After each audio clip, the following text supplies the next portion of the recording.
The Premier League, the world's hardest league. Also the league that I think is the hardest to predict. Speaking of predictions, back before the season started, I predicted where all 20 Premier League teams would finish by the end of the season. So I'm going to go back and update my Premier League predictions to where I think every team will finish in May. 20th Southampton. Russell Martin has brought them into this mess. There's no way they can avoid relegation. His stubbornness, his arrogance to refuse to change his tactics in the Premier League has dug them into this ditch. This absolute plonker has single-handedly got Southampton relegated.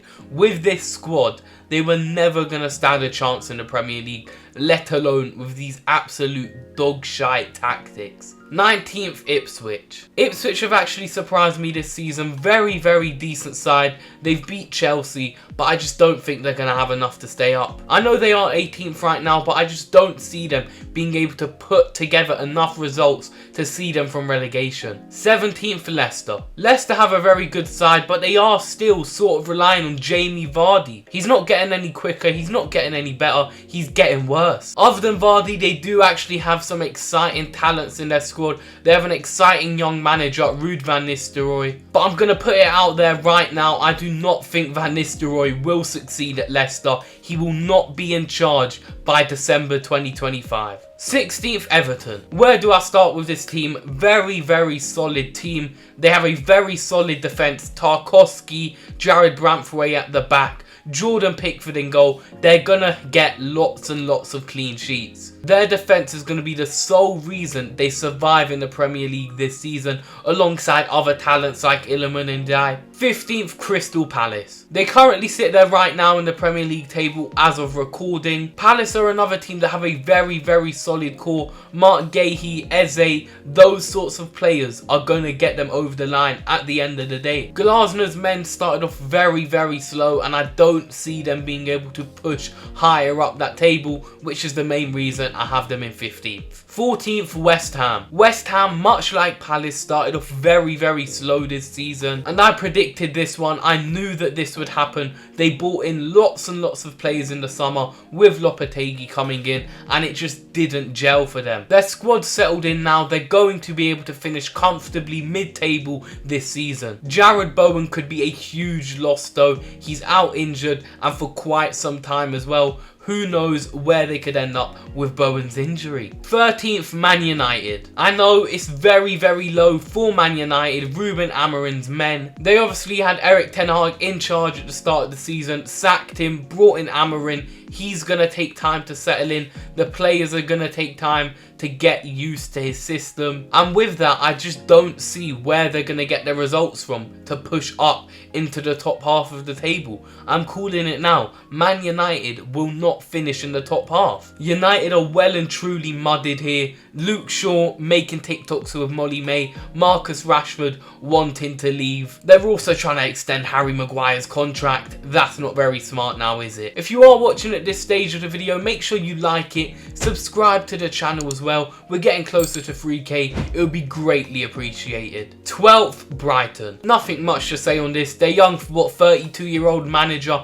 he's going to lead them to a solid mid-table finish. 11th, Brentford. Thomas Frank has been sensational this season. Their players have really, really come into their own. They obviously lost their star player, Ivan Toney, in the summer. He's off to Saudi. He's not doing very well either, but this Brentford team's doing sensationally. That Ivan Toney hole for goals has really been filled by Brian and Bremo and Jon Wissa. They have really, really solidified themselves as top Premier League talents. 10th, Spurs. They have been very, very shaky and inconsistent this season, but I guess one wise Italian man once said it is the history of the Tottenham. Ange Postecoglou, I do think he will be unlucky here and he will not be in a job come the end of the season. Although I do really rate Ange as a manager, I do think he is right up there as one of the best in the league. Levy's the main issue at Tottenham. He's going to end up sacking Ange. 9th, Fulham. This Fulham team could seriously finish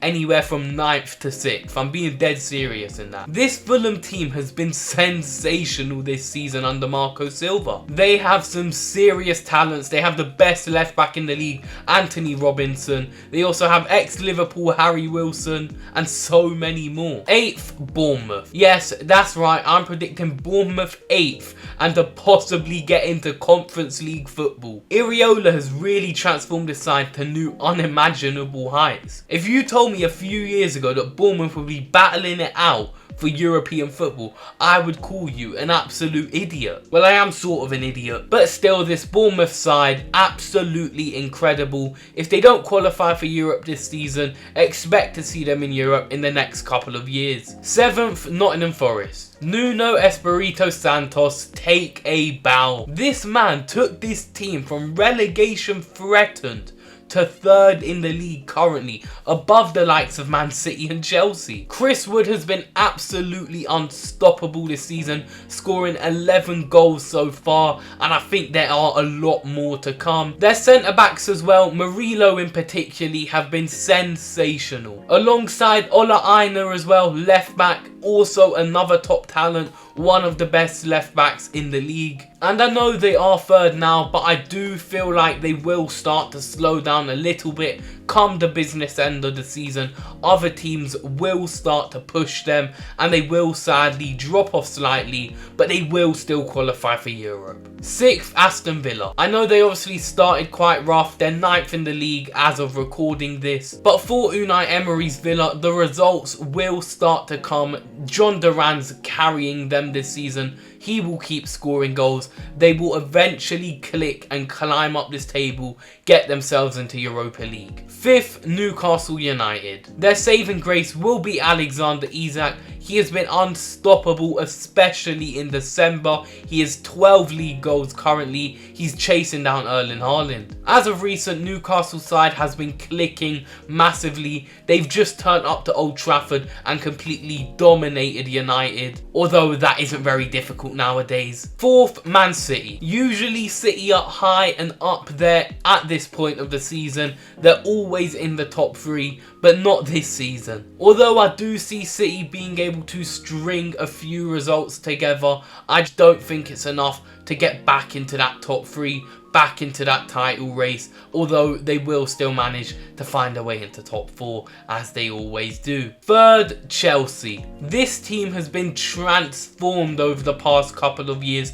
spent over £1 billion, but it has now been rebuilt by Pochettino, by Enzo Maresca. They have got this team back to the top. This team is somewhat exceeding the public's expectation of them at the start of the season. Me personally, I did not think they'd be in top 4 with their new manager, but they've only gone and managed to do it. Fair play to Chelsea. Very, very solid team now. That is of course when the players aren't taking banned substance. 2nd, Arsenal. They've been up and down this season. They're missing Saka for a long period of time now. That could play an effect. They could fall down to 3rd, maybe even 4th. But either way, I do think they're going to qualify for Champions League and once again miss out on the Premier League title under Mikel Arteta. 1st, Liverpool. There's no hiding from it. Slot's come in, done an amazing job, transformed this Liverpool side. They've slot right into Arne Slot ball, but Slot has been locking up Europe's best teams